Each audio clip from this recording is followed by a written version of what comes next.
Wabihi nasta'inuhu ala umuri dunya wa din. Asyhadu an la ilaha illallah wa asyhadu anna Muhammadan abduhu wa rasuluh.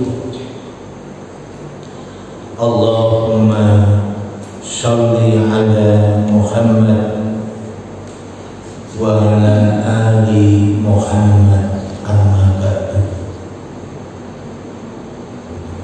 Kaum muslimin wal muslimat rahimakumullah.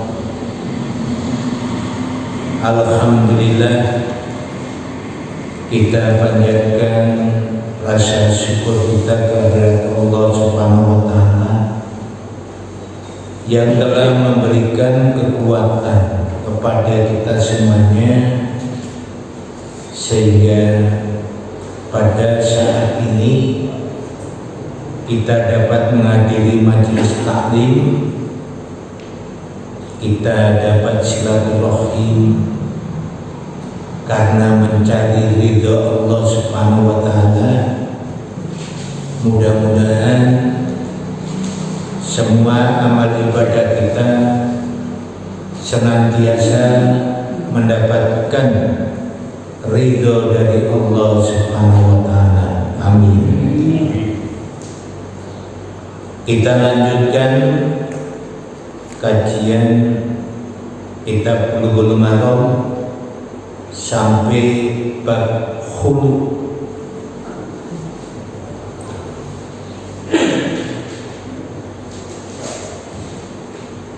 Hadis Rasulullah sallallahu alaihi wasallam Nabi Bani Abbas radhiyallahu anhu anam ra'ata Thabit bin Qaisin atatin Nabiyya sallallahu alaihi wasallam faqala ya Rasulullah, Thabit bin Qaisin ma'aqibu alaihi fi khuluqin wala dinin walakinni akrahul kufra fil Islam. Faqala Rasulullah sallallahu alaihi wasallam ataruddina alaihi hadiqatahu. Qala na'am. Qala Rasulullah sallallahu alaihi wasallam iqbalil hadiqata wa tawlikha tafriqatan, yang artinya kurang lebih dari Ibnu Abbas, mudah-mudahan Allah ridho kepadanya, sesungguhnya istri Thabit bin Qais mendatangi Nabi Muhammad sallallahu alaihi wasallam, kemudian berkata, ya Rasulullah, wahai Rasulullah, Thabit bin Qais, saya tidak mencela akhlak Thabit bin Qais, saya tidak mencela agamanya, akan tetapi saya membenci kekufuran di dalam Islam. Kemudian Rasulullah Muhammad sallallahu alaihi wasallam bersabda, apakah kamu bersedia mengembalikan kebunnya kepada suamimu. Qalat na'am. Istri Sabit berkata, mau ya Rasulullah. Qala Rasulullah sallallahu alaihi wasallam, Rasulullah bersabda kepada Sabit, Iqbalil hadiqah wa talliqha tatliqatan. Terimalah kebun dan talaklah istrimu sekali talak. Di dalam sebuah riwayat, wa amara bi talaqiha, Rasulullah memerintahkan kepada Sabit agar supaya mentalak istrinya. Juga di dalam riwayat Abu Dawud dan Tirmidzi, menghasankan hadisnya, An-Namra'ata Sabiti bin Qaisin ihtala'at minhu. Sesungguhnya istri Sabit bin Qais khulu kepada Sabit. Waja'ala Nabi sallallahu alaihi wasallam iddataha, dan Rasulullah sallallahu alaihi wasallam menjadikan iddahnya haidatan, sekali haid. Dan juga di dalam riwayat Amr bin Su'aib yang bersumber dari bapaknya dan kakeknya, yang diriwayatkan oleh Ibnu Majah, anna Sabit bin Qaisin kana tamimah. Sesungguhnya Sabit bin Qais dia adalah seorang yang jelek rupanya. Wa anamra'atahu qalat, dan sesungguhnya istri Sabit bin Qais berkata, laula makhafatullahi idza dakhala alayya la basyattu fi wajhihi. Seandainya tidak takut kepada Allah Subhanahu wa taala, Sabit apabila mendatangi saya, sungguh saya ludahi wajahnya. Dan juga di dalam riwayat lain dijelaskan, wa kana dzalika awwal khul'in kana fil Islam. Kejadian itu adalah pertama kali khulu di dalam agama Islam. Jadi ini babnya adalah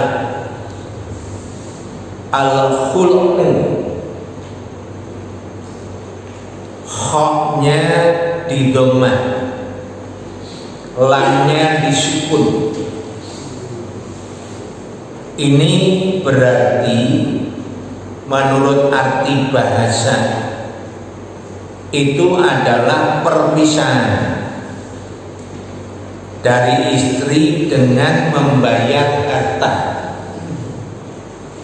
Jadi pisah antara suami dan istri.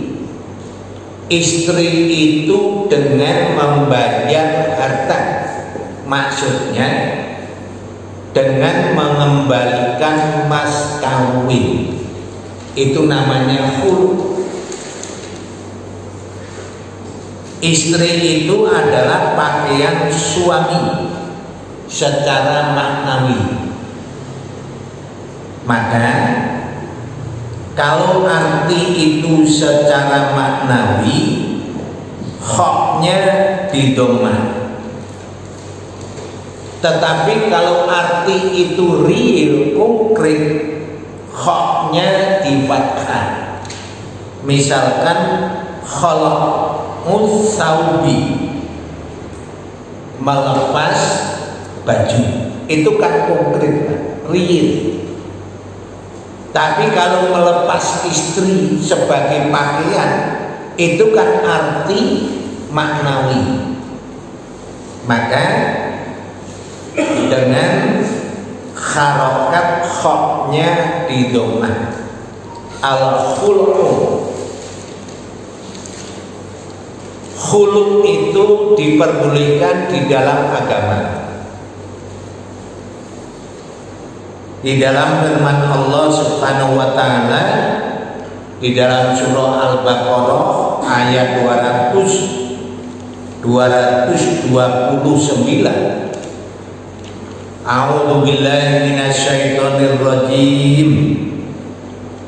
Fala junaha 'alaihima fi maqtadat bihi. Maka tidak ada dosa atas keduanya tentang bayaran yang diberikan oleh istri untuk menebus dirinya. Kaum muslimin wal muslimat rahimahullah, hadis ini menjelaskan bahwa istri Sabit itu bernama Jamilah. Ada yang mengatakan namanya Zainab. Itu anak dari Abdullah bin Ubay. Jadi anak pentolan orang munafik. Itu adalah Zainab atau Jamilah. Ketika dia masuk Islam, baiat dengan Rasulullah Muhammad Sallallahu Alaihi Wasallam, kemudian Zainab atau Jamilah itu dinikahkan dengan Handolah bin Abi Amir. Setelah mendapatkan Handolah menjadi syuhada.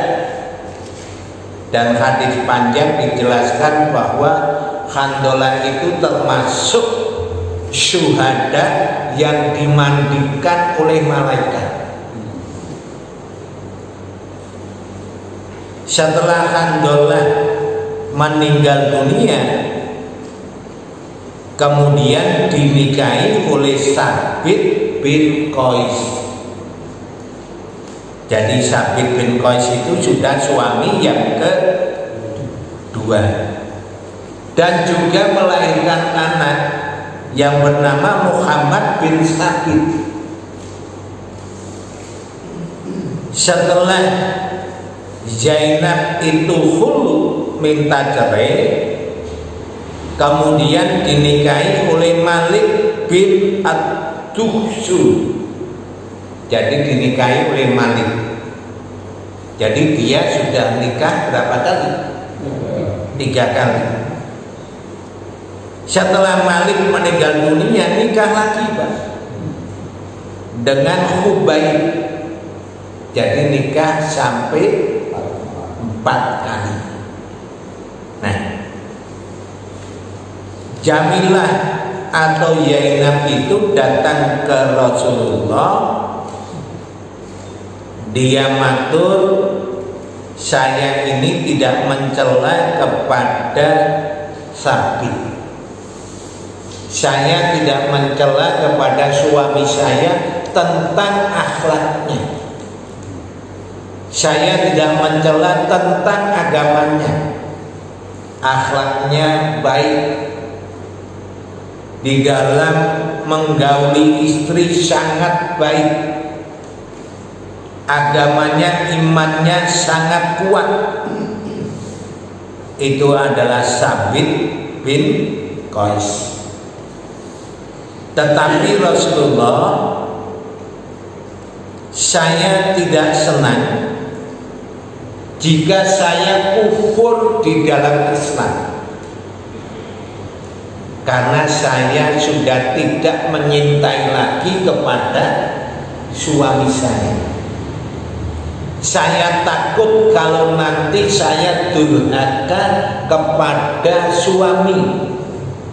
Maka dia mengatakan, saya takut kalau kufur di dalam Islam. Karena apa?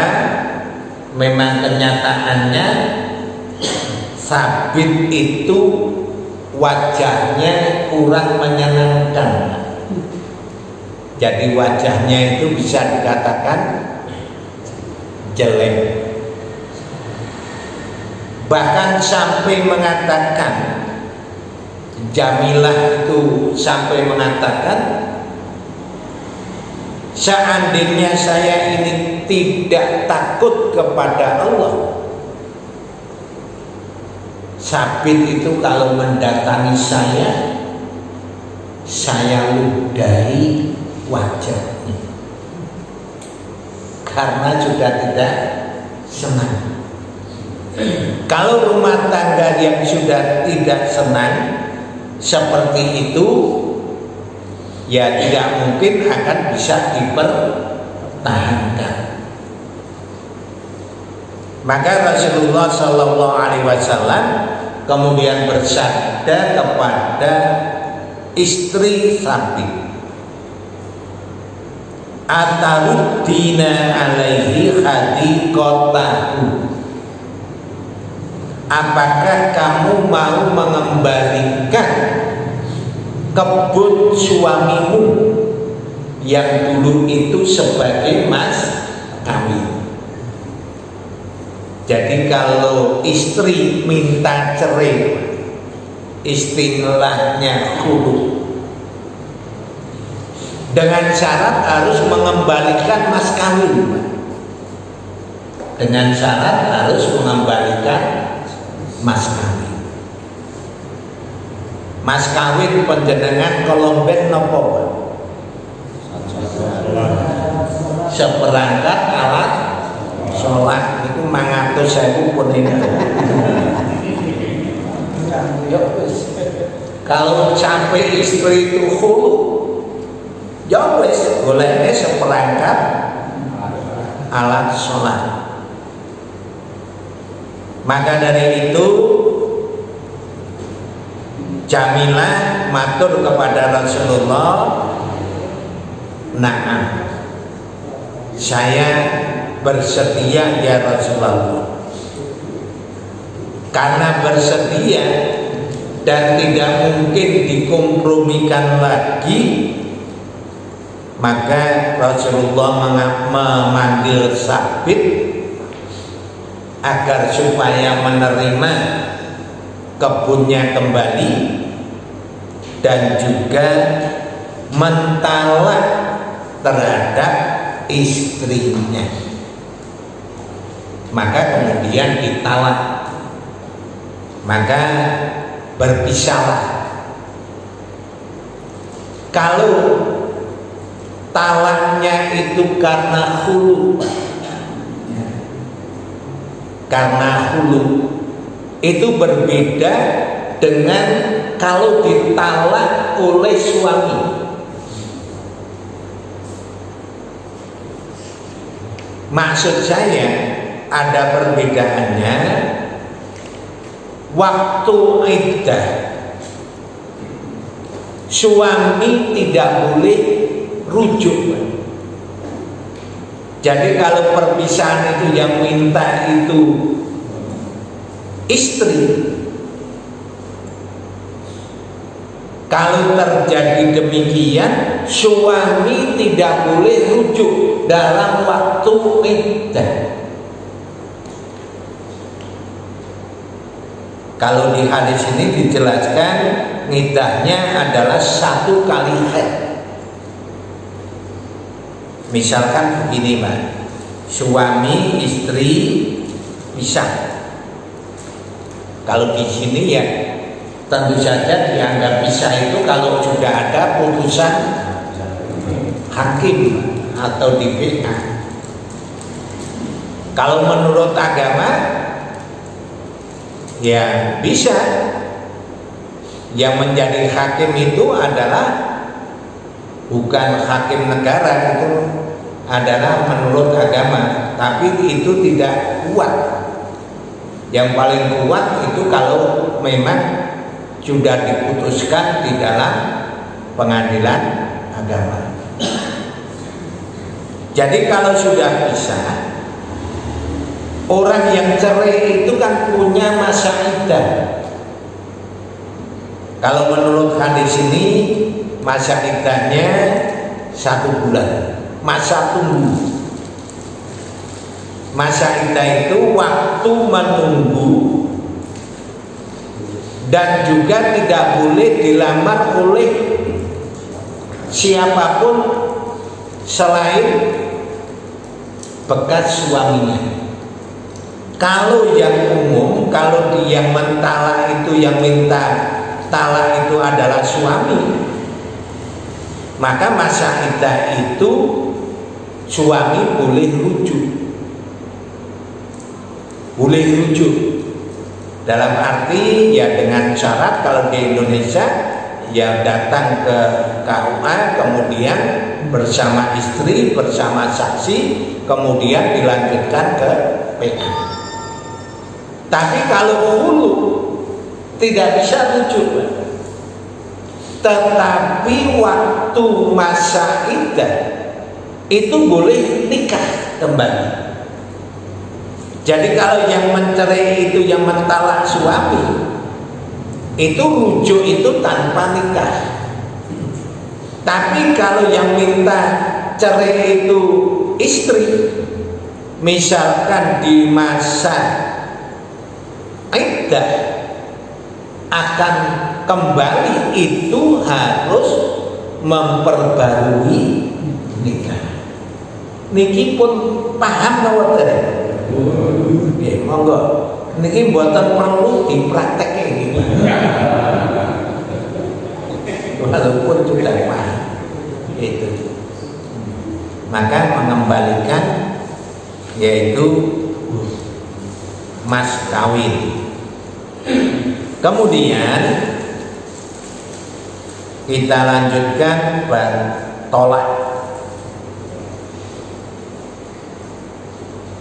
Ngani Bani Umar qala Rasulullah sallallahu alaihi wasallam abghadul halali ilallahi ta'ala at-talaq.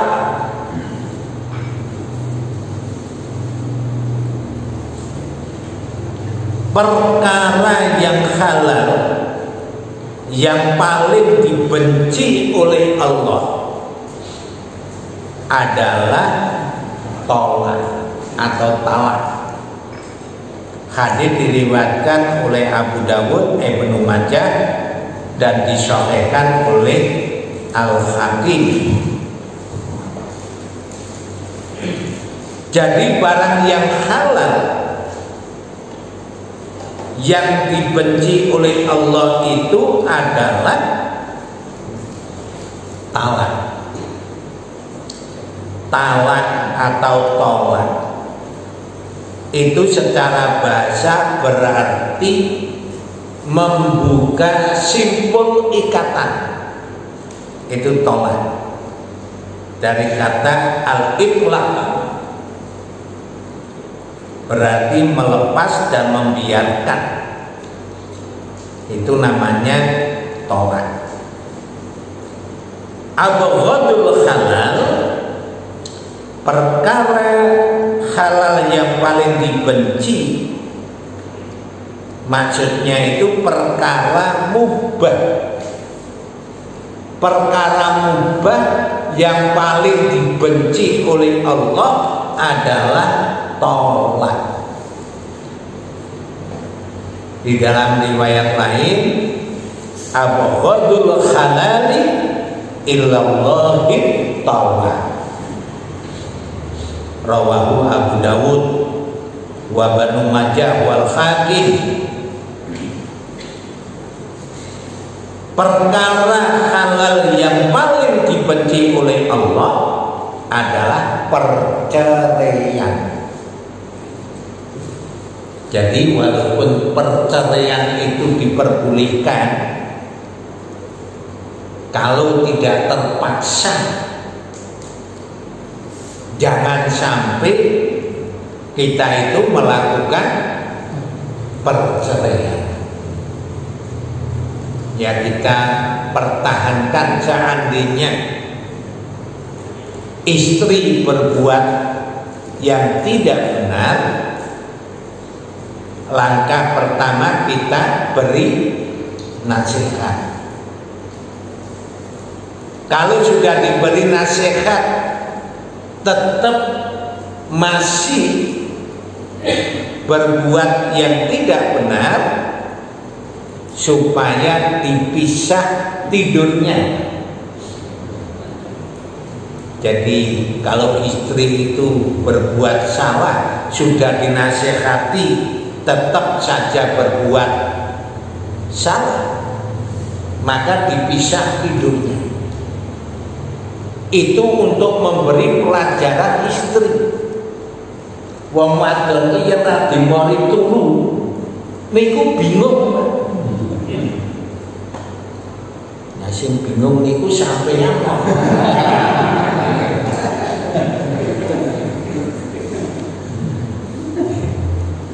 Nah kalau juga tidak masih juga berbuat yang tidak salah, boleh dipukul. Jadi dengan tahapan-tahapan, dipukul masih berbuat salah, minta untuk supaya diberi nasihat orang lain atau keluarganya dan lain sebagainya. Jadi yang namanya talak itu supaya dihindari, karena itu adalah walaupun itu mubah, tetapi yang paling dibenci oleh Allah Subhanahu wa ta'ala. Kisah Talak Ibnu Umar.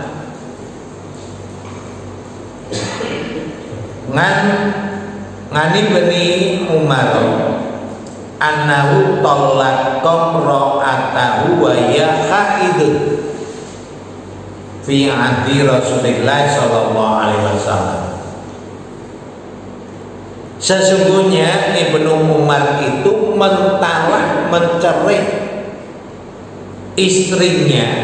istrinya itu dalam keadaan haid atau menstruasi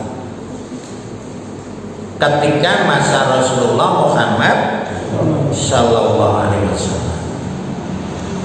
Wasa'ala Umar bin Khattab Rasulullah sallallahu alaihi wasallam ngandalika. Umar bin Khattab kemudian bertanya kepada Rasulullah tentang apa yang dilakukan oleh Ibnu Umar. Faqala lahu Rasulullah sallallahu alaihi wasallam. Kemudian Rasulullah Muhammad sallallahu alaihi wasallam bersabda kepada Umar, murhu fal yurajiha summa liyat rukha hatta tadhura. Perintahkan kepada Ibnu Umar supaya kembali kepada istrinya, kemudian supaya menahan istrinya hatta tadhura sehingga suci, summa tahid kemudian haid lagi, summa tadhura kemudian suci, summa insya'a amsaka ba'du. Jika dia mau supaya menyentuh sesudah itu, wa insya'a talaqa qabla ayyamassa. Dan jika dia mau supaya mentalak sebelum dikumpuli. Fatil kal iddatul lati amarallahu azza wa jalla antutallaqa lahan nisa. Yang demikian itulah iddah di mana Allah Subhanahu wa taala memerintahkan agar para istri ditalak padanya. Hadis diriwayatkan muttafaq alaih. Di dalam riwayat Imam Muslim, murhu wal yuraji'ha thumma liyutalliqha tahiran au khamilan. Perintahkan Ibnu Umar agar supaya rujuk dengan istrinya, kemudian agar supaya ditalak dalam keadaan suci atau dalam keadaan hamil. Dalam riwayat Imam Bukhari, fahu sibat tatliqatan, maka dihitung sebagai satu talak. Di dalam riwayat Muslim yang sumbernya dari Ibnu Umar, amma anta talaqtaha wahidatan awisnataini, adapun kamu mentalak istrimu sekali atau dua kali, fa inna Rasulullah sallallahu alaihi wasallam amaroni, sesungguhnya Rasulullah Muhammad sallallahu alaihi wasallam memerintahkan saya an uraji'aha summa umhilaha hatta tahidha haidatan ukhra. Rasulullah memerintahkan saya agar supaya saya rujuk terhadap istri saya, kemudian saya menangguhkan sehingga istri saya haid sekali haid yang lain, kemudian saya menangguhkan istri saya hatta tadhura sehingga suci, summa utalliqaha qabla an amassaha, sehingga saya mentalak sebelum saya menyentuhnya. Wa amma anta talaqtaha salasan, adapun kamu mentalak istrimu 3 kali talak, faqad ngasyauta rabbaka, maka kamu durhaka kepada Tuhanmu, fima amaraka bihi min talaqi imra'atika, terhadap apa yang diperintahkan oleh Allah kepadamu tentang mentalak istrimu.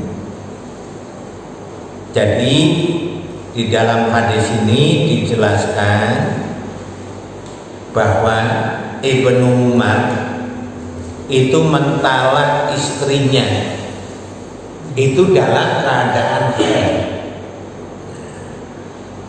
Talak itu ada 2 macam.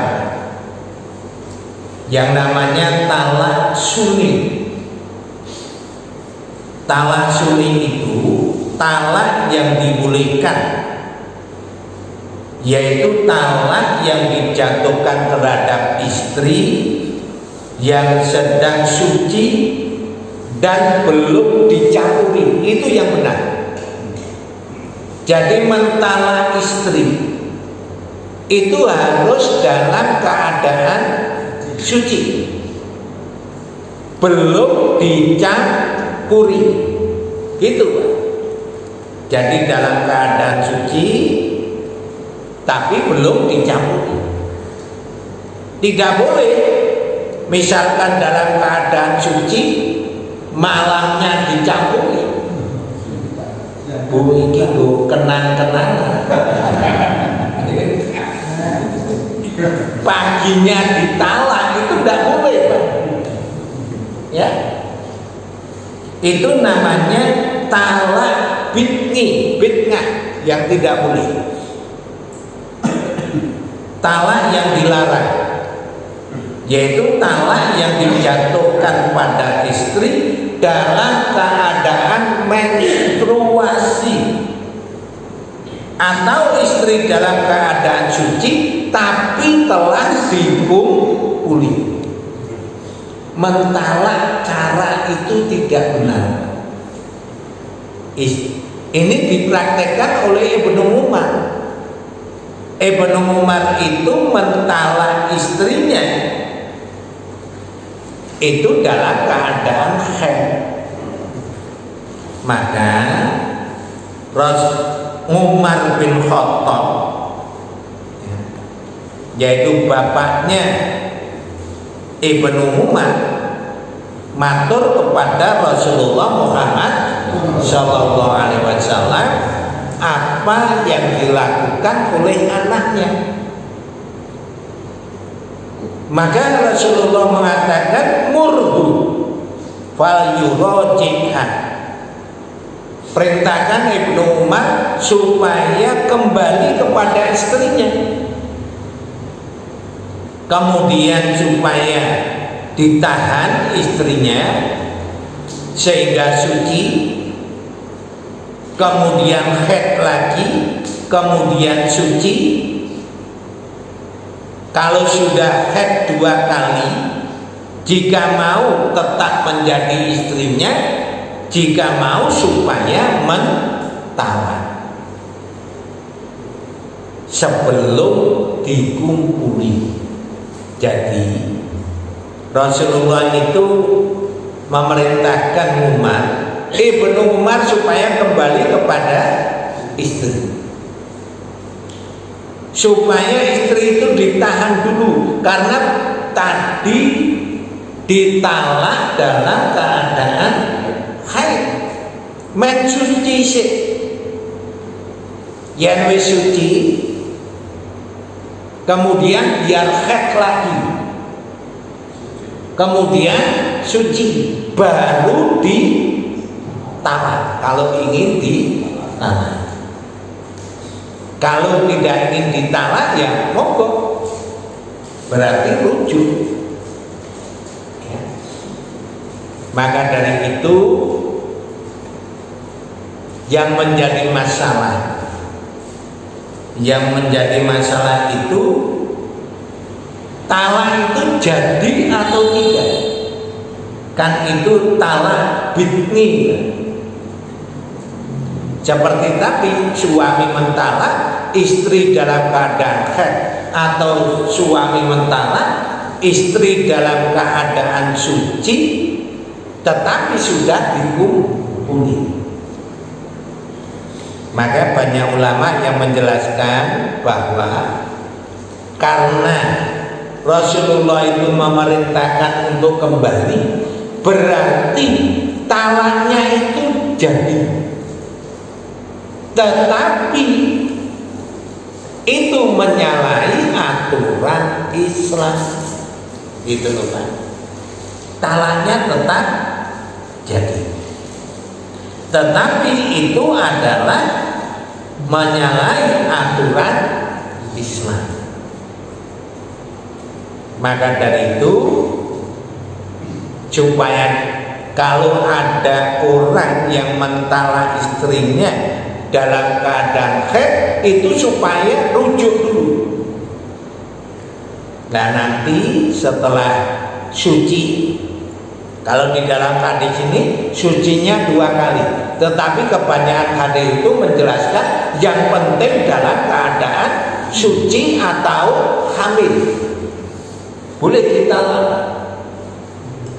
Istri hamil itu boleh ditalak. yang jenengan mirsani sinetron wonten Indosiar. Wah jenengan kok ya biasa. Bulan-balian pensiunan.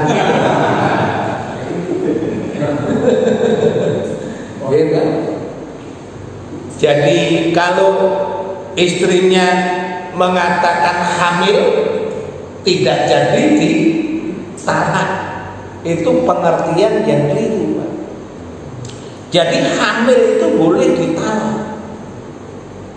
Jadi talak yang benar itu ketika istri dalam keadaan suci belum dikumpuli atau dalam keadaan hamil. Ya.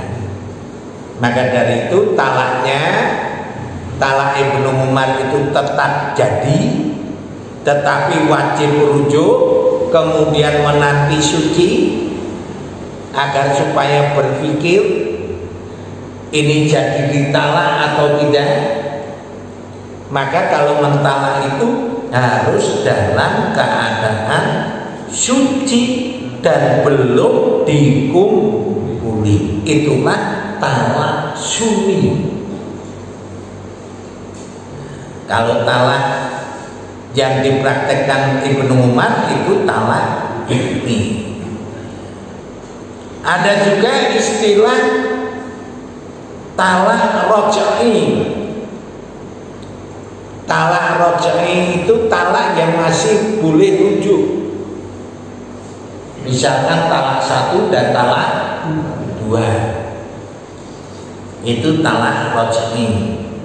Talak bain syura, talak yang tidak boleh dirujuk tapi boleh, yaitu akad nikah.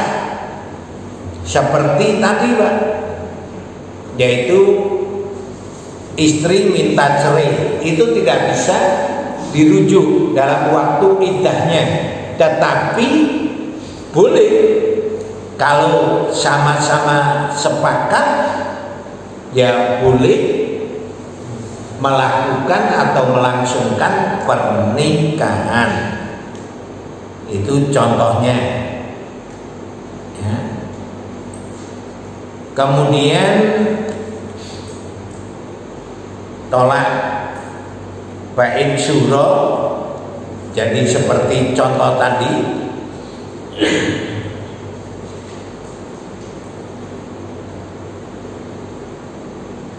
Tolak bain syura itu contohnya seperti talak qabla dukhul.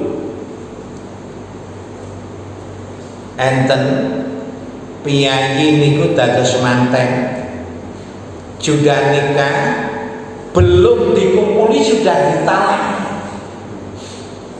gitu. Itu tidak akan bisa rujuk karena qabla dukhul itu tidak mempunyai masa iddah, maka tapi boleh